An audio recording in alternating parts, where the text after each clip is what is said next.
Okay, ayan, namimitas tayo ng patol. Abo, talaga. Ano, game na? So, action! You know, wow! Okay, ayun po, may isa pa. Pam. Sige po. Oo, yan ang fresh. Wow! Ayun! Bumagsak. Wow! Isa pa.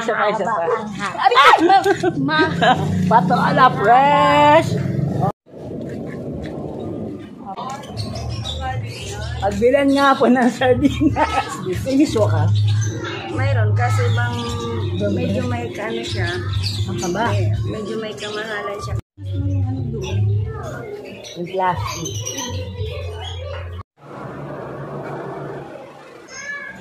Hello mga kapam-pam! Ayan, nakapag-harvest tayo ng patola. O, di ba, nabili natin to doon sa ating kapitbahay na may tanim na napaka-healthy yung patola. Ang dami ng bunga, ang dami bumibili sa kanya, o, di ba? So, at least nakatulong tayo sa kanya para maibenta niya yung kanyang mga patola. So, ayan, 3.50, not bad. Sa mahal ng gulay ngayon, talagang advisable na magkaroon tayo ng vegetable garden, o, di ba?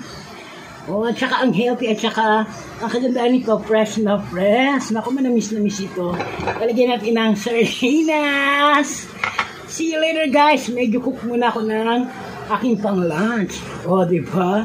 Katsura!